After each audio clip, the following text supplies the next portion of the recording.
sadness from wherever you've been. Come broken-hearted, let rescue begin. Come find your mercy, O sinner, come kneel. Earth has no sorrow that heaven can't heal. Earth has no sorrow that heaven can't heal. So lay down your burdens, lay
you have a Bible, go Matthew 23. Matthew 23 is one verse we'll look at this morning in what might be my shortest sermon ever. Now, I'm doing that intentionally so that we can spend some time in the breakout sessions today, doing some work together, rolling up our sleeves and trying to get some ideas down for this year to be able to just kind of plan out how we spend our time. And in doing so, hopefully do a little bit more than what we may have done without some of that forward thinking. And so Matthew 23, I don't know if you noticed some of the progression in those songs. I did. I was listening and noticing that there was a line in Peace on Earth that says, hope and history won't rhyme, which is such a powerful theme or a powerful statement of frustration. But then the next song says that earth had no sorrow that heaven could not heal. Well, that's good news when hope and history won't rhyme. But in the end, almost as if this movement moves along sometimes like a jalopy. You know, we're just moving, things are clanking around and some flat tires, but love will hold that movement together as it pioneers itself into that future of hope that is trying to change the course of history. And so, exciting songs that we sang this morning. With that, what we've done today is we basically want to wrap up this definition series, put a nice little bow on it. And then my intention of this sermon is to do just that, to wrap it up, to put it fresh in your mind, so that when we roll into the breakout sessions, we will be able to really look at these definitions that are on the bulletins today and really think through these things with some very strategic questions. And so I'll look at those questions actually as we head out from here and go to the breakout sessions. But before then, let me just walk through kind of the wrap up and put a bow on all of this. When I come to church, kind of the thing that I end up thinking about the most, whether it's by default or whether it's because I do it, but the thing that I want to hear, or I want to be a part of when I go to a church service, I'm really interested in the sermon. I'm always like, what is it that this person's going to talk about for 15, 20, 30 minutes? I mean, what is it that's so important that we all needed to come here and talk about it, or to think about it, or to listen to it? And I like that. I like thinking. I like being surprised. I like it when someone comes out of the blue and hits me with something that's counter to what I thought I believed. And what I end up finding out is that I was wrong and that there's something new that I can embrace. There's something more that I can embrace. And so I like sermons for that reason. I like listening to various people's perspectives, no matter what it's on, whether it's politics or whether it's on sports. I love a countering opinion that's going to force me to think. And so in church, I love sermons. I love songs that have lines in them that when they come out, I go, I don't know if I agree with that, but as it goes and as it continues, suddenly it begins to make sense. So the majority of time in church where that happens is the sermon. So I always end up tending to want to really be at church for that portion. Now, if you ask someone who's maybe a part of the music team, they might say, no. Most important part of church, most impactful part is the music. And let me tell you why. Let me tell you why and what we do. And let me tell you why this is so important, right? And it very much so. There are people, their favorite part of church would not be the sermon. The sermon is the most boring part of church. And yet it's the music. Why? Because in the music, it becomes short enough to be impactful. It becomes short enough to be profound, short enough to digest and make an impact on. Because sometimes there's too many words in a sermon, and I know I've been guilty of that. And so for some people, I think it would be music. Alternatively, there may be good reasons, by the way, why one person would love the sermon and another person would love the music. Because maybe it has nothing to do with anything you could actually calculate, but maybe it has to do with something in their life or some moment where they were in church and the sermon hit them or the song hit them. And for those two people, those two different real purposes in being in church, one really coming for the music, one really coming for the sermon, those people, their priority is tied to something life-changing, some moment where they were gripped by a song, and so they're looking for that moment again. Or some moment where they were gripped by something said in a sermon or some scripture that came to light in a sermon that changed them, and so they're coming for that reason. So there may be logical reasons, there just may be personal kind of history reasons, and there just may be emotive reasons for why people do what they do when they come to church. For others, it may not be the music or the sermon. There may be other reasons why people participate in church. For some, it's neither the sermon nor the music. It could be just the relationships that you can have when you come to church. For many people who live in a volatile, maybe not volatile, but just a frustrating household, coming to church and being a part of a different household is an exciting idea, a place where there's more peace among its members as opposed to the family members that they live with. And so church can provide that outlet or that avenue for a different kind of experience than what is happening at home.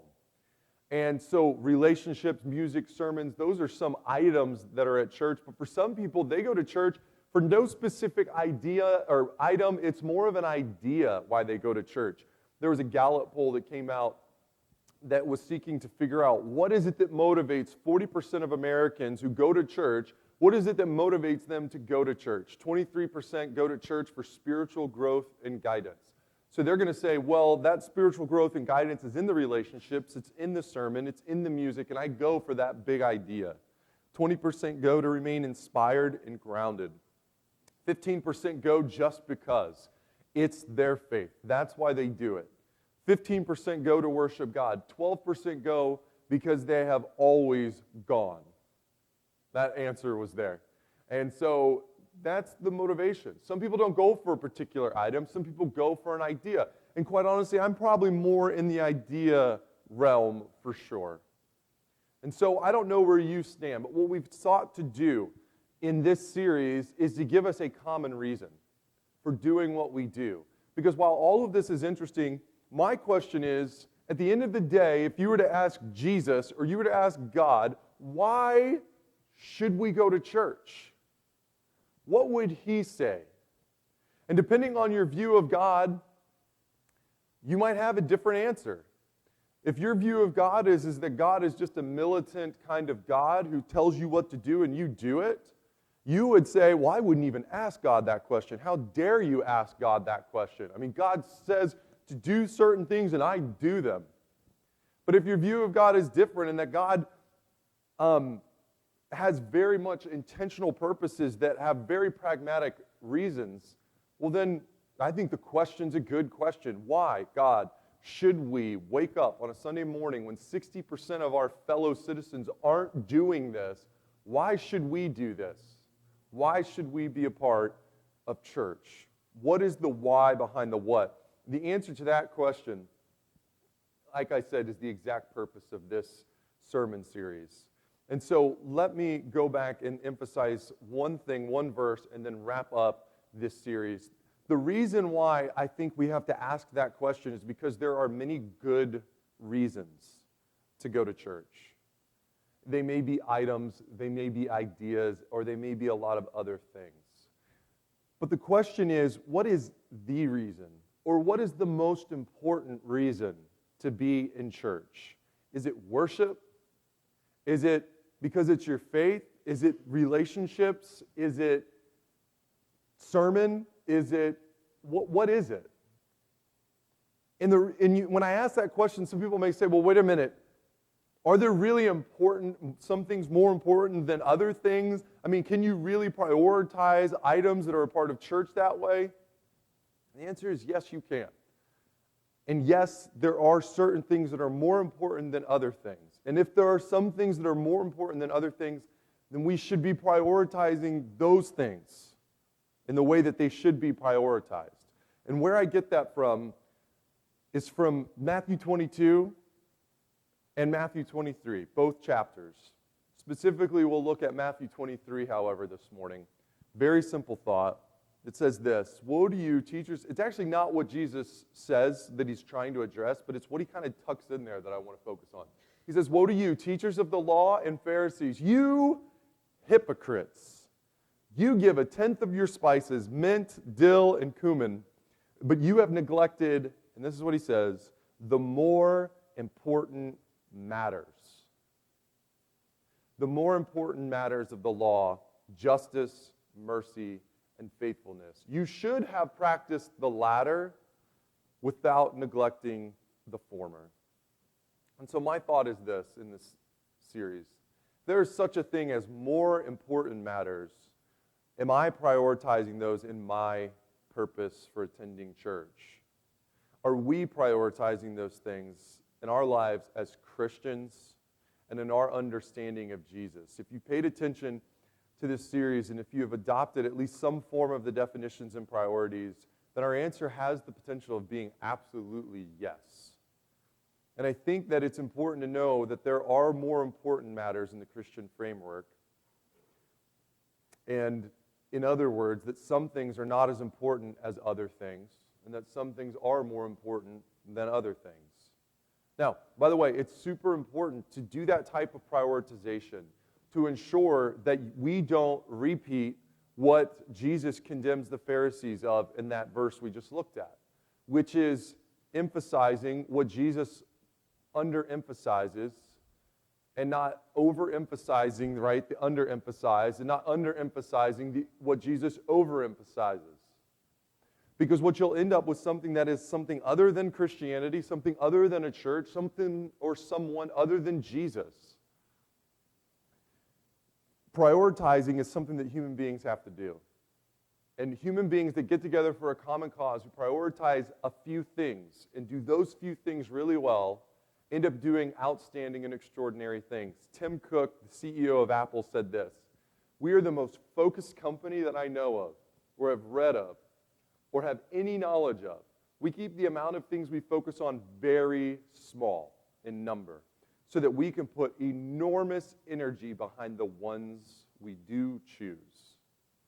See, he's talking about this idea of the more important matters. And Jesus and Tim Cook have more in common than you ever realized. And it's not an iPhone. It's how you make human beings come together and be really, really effective. Prioritization is not a business principle. It's a human being principle. And human beings love to focus on many things, like the sermon, the music, communion, the relationships, and how all of that comes together. If we get lost in that shuffle and we prioritize one that shouldn't be prioritized, or this or that, we don't realize that it's actually a big idea that undergirds all of those items, then we too can get lost and become masters of many things, or not masters of many things, forgive me. We can become familiar with many things, but masters of none of those things.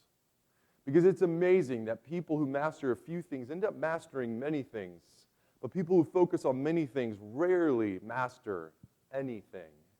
And so with Tim Cook and with Jesus, we've prioritized a few things. Now, what we've prioritized are these definitions right here. And what we've prioritized are some simple definitions and some fuller definitions. And so if you don't have this, they're in the lobby, so grab one before you leave, because hopefully what we're going to do in the breakouts is try to wrap up this idea of who we are and what we do based on these definitions. And so, but these definitions are, we're not prioritizing Jesus. Every church prioritizes Jesus, okay? What we're prioritizing is the thing that Jesus prioritized. Like, what did Jesus prioritize? So that if we're going to prioritize Jesus, we prioritize Jesus appropriately. And then, who are Christians? And what do we need to prioritize about Christians? And get those four basic, concise, most important definitions at the center focus. So here's how we did it. Number one, what do we need? What does somebody need to know about Jesus? What is the irreducible minimum that someone needs to know about Jesus? Well, number one, Jesus initiated the movement that would create a new humanity. What do people need to know about Christians? Christians are those people who do what Jesus did. What do people need to know about churches? What do churches do? Churches mobilize Christian efforts. Right? Christians do what Jesus did. Is there a way to be more effective than just me going out and being a Christian individually? Well, yes, there is. There's this thing called church, and you can combine your individual efforts and accomplish more together than you could ever do alone. So churches mobilize Christian efforts. And then justice. Justice is the linchpin of the movement of the new humanity. And so let me back up and give some fuller definitions to this. First off, Jesus, the one who initiated the movement that would create a new humanity. Jesus was the first human being in the new humanity. He initiated the movement that would lead the old humanity away from injustice and chaos into a new humanity of eternal justice and peace. Number 2, Christians, those who do what Jesus did. Christians commit to being functioning citizens of the new humanity. It goes together. Jesus tries to start the new humanity and welcomes people to join him in doing this. And so as you join Jesus, you commit to, I like that way of life better than the way of life I had. It makes more sense. Love being the dominant theme will hold us together better than all these other themes that exist. So Christians, in committing to being functioning citizens of the new humanity, they continue to do what Jesus did, growing that humanity in depth and numbers in spiritual and social and political ways. Thirdly, churches mobilize Christian efforts to perpetuate the movement that Jesus started. Churches are the systematic means that ensures that together we accomplish more than everything we could have accomplished individually. And then finally, justice as the linchpin of the movement of the new humanity. The new humanity that Jesus initiated is founded on one big idea. See, you don't start a new humanity without a big idea. You don't start a new humanity if it looks, there is no such thing as a new humanity unless it's different than the old humanity, right? So what's different about the new humanity than the old humanity? Is it that everybody in the new humanity, instead of driving cars to work, they have unicorns and they park them outside of their buildings, and that's the benefit of being a part of the new humanity? No. The difference between the new humanity and the old humanity, were people shaking their heads that that's the difference? Because that might be pretty appealing. We don't know what that humanity is called. But the new humanity that Jesus started, the irreducible minimum, the most concise thing that you can say that's different, is that the new humanity operates on justice, whereas the old humanity falls short on doing that. And so this is what we mean by that. The new humanity that Jesus initiated is founded on one big idea: justice for all.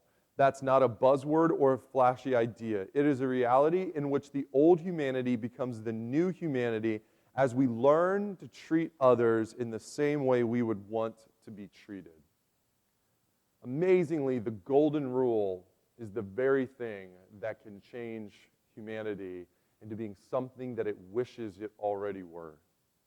Or further, the new humanity is the new humanity because it treats others with the same dignity we would give to that person or those people if they were Jesus himself.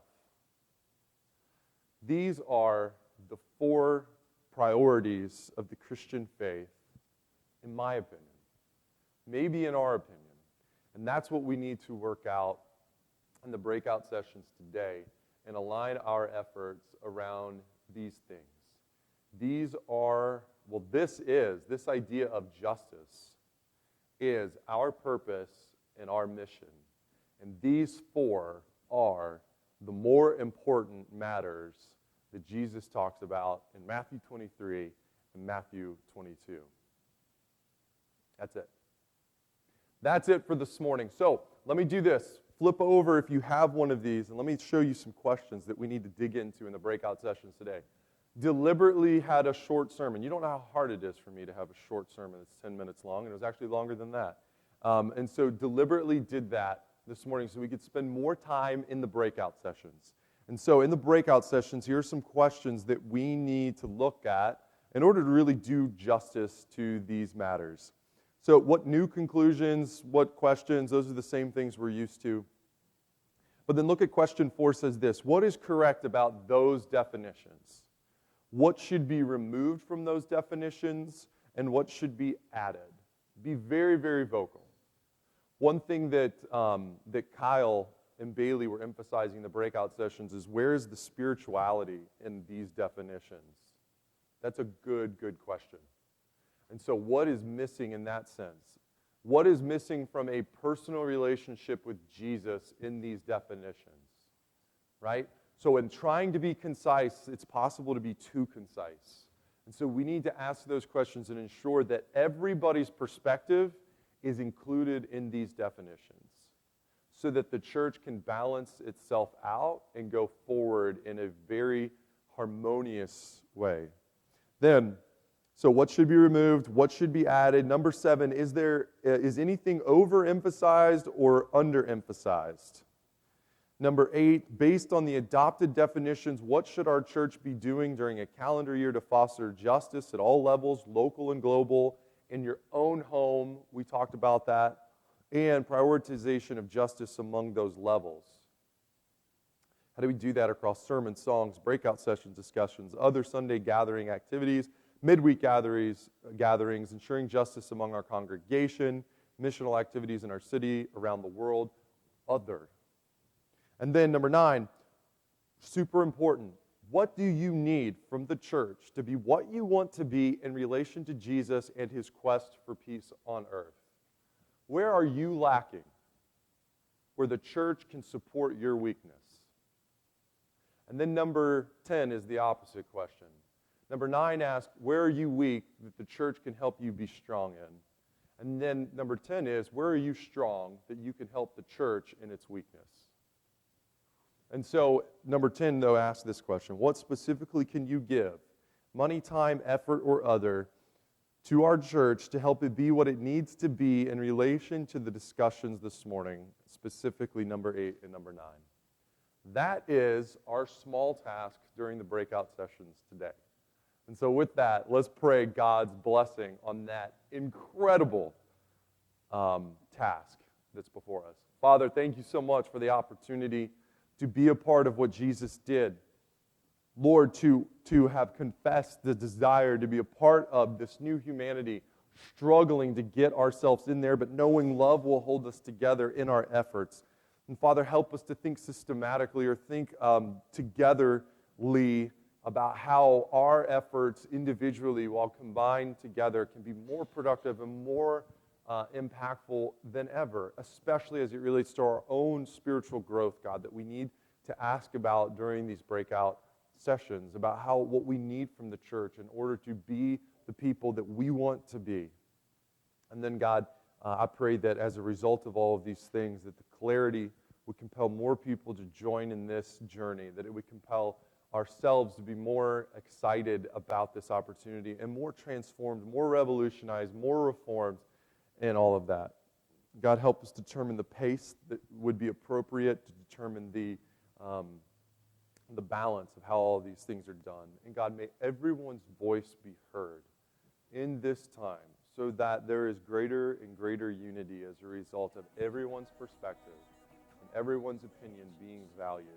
Because, God, that is the first step in ensuring that justice or representation for everybody is ensured in where we are today and where we go from here. And we are blessed with this opportunity to be entrusted with this journey and this mission together. Amen.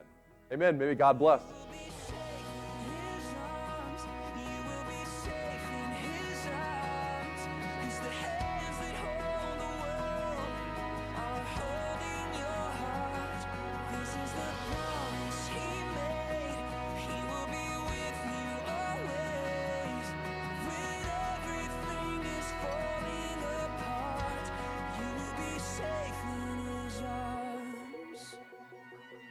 Did you know that the voice that brings the dead to life is the very same voice that calls you now to rise? So hear him now, he's calling you home. You will never be alone.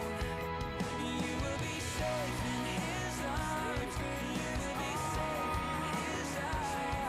His hands that hold the world are holding your heart.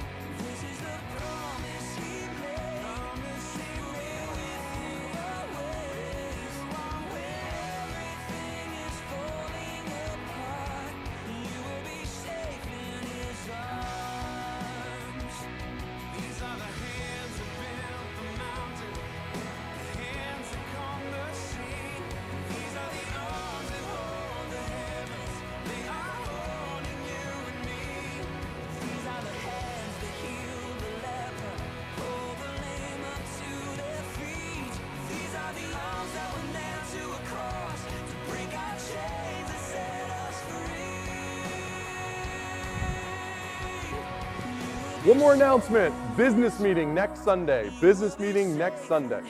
Couple of peripheral things we need to take care of.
mine today.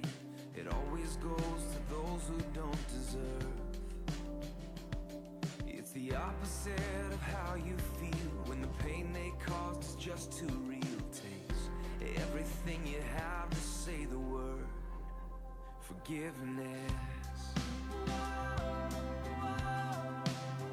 Forgiveness. It flies in the face of all your pride. It moves away the mad inside. It's always anger's own worst enemy. Even when the jury and the judge say you got a right to hold a grudge, it's the whisper in your ear saying set it free. Forgiveness. Forgiveness. Forgiveness. Forgiveness. Show me how to love the unlovable. Show me how to reach the unreachable. Help me now to do the impossible. Forgiveness. Forgiveness. Help me now to do the impossible. Forgiveness. It'll clear the bitterness away. It can even set a prisoner free. There is no end to what its power can do. So let it go and be amazed by what you see through eyes of grace. The prisoner that it really frees is you. Forgiveness.